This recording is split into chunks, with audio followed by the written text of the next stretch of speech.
जय श्री गणेश। नमस्कार, मैं आचार्य संजय द्विवेदी। मेरे समस्त प्रबुद्ध दर्शकों का मेरे चैनल पर हार्दिक स्वागत है। प्रिय दर्शकों, आज मैं तुला राशि का जुलाई 2025 का मासिक राशिफल लेकर आपके सम्मुख उपस्थित हूँ। जुलाई माह में तुला राशि के जातकों के लिए किस प्रकार के योग बन रहे हैं, जो ग्रहों की स्थितियाँ हैं तथा जो ग्रहों के परिवर्तन है कितना लाभ देने वाले हैं, इस माह में आपका स्वास्थ्य कैसा रहेगा, ज्ञान शिक्षा का भाव कितना प्रबल होगा, भाग्य का कितना साथ मिलेगा, कार्यक्षेत्र में आप कितनी उन्नति करने वाले हैं, धन का कितना लाभ आप प्राप्त करने वाले हैं, सफलता की कितनी प्राप्ति होगी, अथवा कहीं पर कोई अवरोध या समस्या है तो उसका क्या निराकरण, संपूर्ण विश्लेषण मैं पूर्ण तरीके के साथ करने जा रहा हूं। प्रिय दर्शकों, इस राशिफल को आप अपने लग्न तथा राशि दोनों के अनुसार देख सकते हैं। तुला राशि के लिए राहु का गोचर आपके पंचम भाव में चल रहा है। शनिदेव आपके षष्ठम भाव में गोचर कर रहे हैं। आपके अष्टम भाव में स्वयं लग्नेश का गोचर, शुक्राचार्य का गोचर चल रहा होगा। आपके भाग्य भाव में सूर्य और गुरु का महायोग बना हुआ होगा।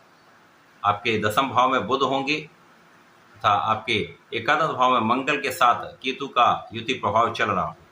13 जुलाई को शनिदेव षष्ठम भाव में जहाँ पर ये गोचर कर रहे हैं वक्री हो जाएंगे। नवंबर तक ये वक्री अवस्था में रहने वाले हैं। 16 जुलाई को सूर्यदेव का राशि परिवर्तन दसम भाव में हो जाएगा, जहां पर ये दिग्बली हो जाएंगे, महाबलवान हो जाएंगे। इसके साथ ही साथ 18 जुलाई को बुध भी वक्री अवस्था में आएंगे तथा पूरा माह यहाँ पर आपके दसम भाव में कार्यक्षेत्र में रहेंगे। 26 जुलाई को शुक्राचार्य राशि परिवर्तन करके भाग्य भाव में चले जाएंगे, यहाँ पर विशिष्ट योग बनेगा तथा 28 जुलाई को मंगल का राशि परिवर्तन आपके द्वादश भाव में हो जाएगा, जहाँ पर तात्कालिक रूप से मांगलिक दोष का निर्माण हो जाए। इस माह में प्रारंभ से कुछ शारीरिक समस्याएं हो सकती हैं, कुछ मौसम के रोग हो सकते हैं, कुछ पेट से संबंधित समस्याएं यहाँ पर आपको कष्ट दे सकती हैं। अतः अपने स्वास्थ्य का ध्यान रखें, खाने पीने पर नियंत्रण रखें। बाहर के खाने से बचेंगे तो आपको स्वास्थ्य समस्याएं कम से कम होंगी। मौसम के रोग हैं तो यहाँ पर आपको थोड़ा सा ध्यान देना होगा, अपने फिटनेस पर ध्यान दें, योगा प्राणायाम करें तो इन समस्याओं से आप बच पाएंगे। परंतु किसी बड़ी समस्या का योग नहीं है। इस समय में शनिदेव आपकी संपूर्ण सुरक्षा कर रहे हैं, आपकी आयु की रक्षा कर रहे हैं, शत्रुओं पर विजय दिला रहे हैं तथा आपके कष्टों से आपको मुक्त कर रहे हैं।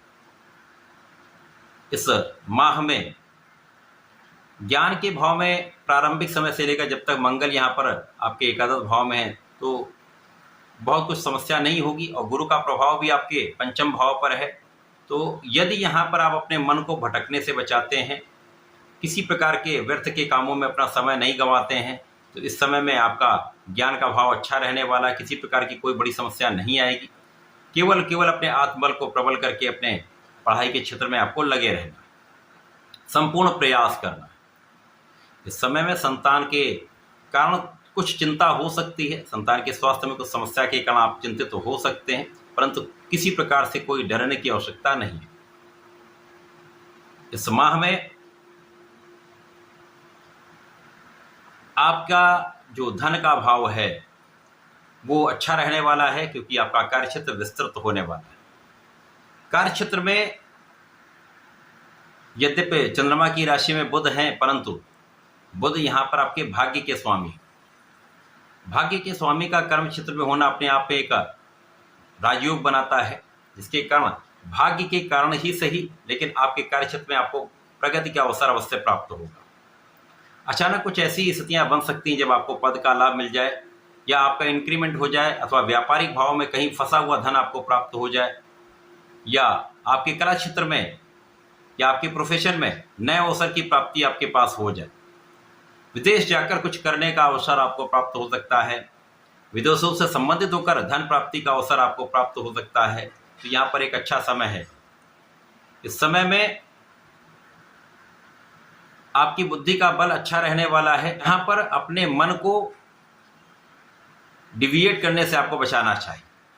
यदि आप अपने निर्णय पर अडिग रहते हैं, जो आपने सोचा हुआ उसका एनालिसिस करके कोई कार्य करते हैं, विचारशील रहते हैं, विवेकपूर्ण निर्णय लेते हैं तथा उस पर कार्य भी करते हैं, तो ये समय आपके एक बड़े लाभ का है, उन्नति का है। इस समय में भाग्य का संपूर्ण साथ मिल रहा है, साथ में आप परिश्रमी भी हैं। परिश्रम का साथ जब भाग्य के साथ समायोजित हो जाता तो आपको सफलता 100% मिलती। तो यहाँ पर निश्चित रूप से आप अपने कार्यक्षेत्र में आगे बढ़ेंगे, आप कार्यक्षेत्र को विस्तृत करेंगे, कार्यक्षेत्र एक बड़े धन का लाभ आप प्राप्त करेंगे। प्रारंभिक समय में हो सकता है कि उतना आपको लाभ ना मिले, परंतु जैसे ही सूर्य का परिवर्तन आपके दशम भाव में हो जाएगा, कार्यक्षेत्र अत्यंत विस्तृत हो जाएगा, बुधादित्य योग आपके कार्यक्षेत्र में बन जाएगा, महाबलवान बुधादित्य योग आपके दशम भाव में होगा, जो आपको शासन सत्ता से भी लाभ देगा, उच्चाधिकारियों को संपूर्ण सहयोग प्राप्त होगा।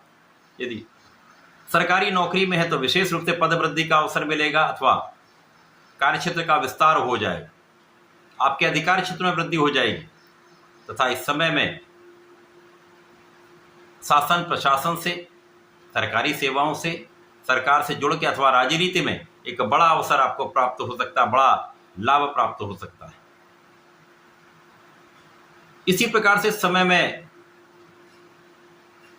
उच्च शिक्षा का मार्ग प्रशस्त होगा, आपके सोचे हुए इंस्टीट्यूट में आपका सिलेक्शन हो सकता है, वहां पर भी आप बहुत अच्छा करने वाले हैं। इस समय में किसी भी प्रकार का ज्ञात अज्ञात शत्रु, उसका पराभव निश्चित है। इस समय में आपके आध्यात्म के भाव में वृद्धि निश्चित है। इस समय में आपके ज्ञान की विशिष्टता आना निश्चित है। जो जातक विशेष ज्ञान ले रहे हैं, टेक्निकल एजुकेशन ले रहे हैं, रिसर्च के क्षेत्र में हैं, लॉ के क्षेत्र में, बड़ा लाभ आप ले सकते हैं। इसी प्रकार से जो जातक धर्म के मार्ग पर चल रहे हैं, धार्मिक क्षेत्रों में हैं, तो वहां पर भी उनको सफलता का अवसर अवश्य प्राप्त होगा। तुला राशि के जातकों के लिए ये एक अच्छा माह है। यदि आप यहाँ पर सही दिशा में प्रयास करते रहते हैं तो सफलता की प्राप्ति भी निश्चित है। अब जब शनिदेव वक्री होंगे तो आपकी शिक्षा के भाव को अत्यंत प्रबल कर देंगे, संतान के स्वास्थ्य में जो समस्या थी उसका भी निराकरण हो जाएगा तथा यहाँ पर लाभ का कई अवसर आपको प्राप्त होगा। इसी प्रकार से जब बुध वक्री होंगे तो इस पूरे माह में आपको सूर्य के साथ संयोजन में रहेंगे तथा दशम भाव के प्रभाव को कई गुना बढ़ा देंगे।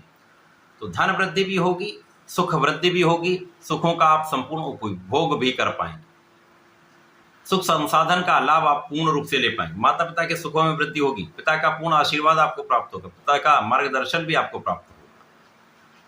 इसी प्रकार से समय में जब शुक्राचार्य भाग्य भाव में चले जाएंगे तो महाबलवान शंख योग बन जाएगा, 2 गुरुओं का युति प्रभाव आरंभ होगा, तो आपका ज्ञान भी बढ़ेगा, आपका धैर्य भी बढ़ेगा, आपका व्यक्तित्व भी विस्तृत होगा तथा यहाँ पर धन ऐश्वर्य वैभव का भी संपूर्ण लाभ आप यहाँ पर प्राप्त करने वाले।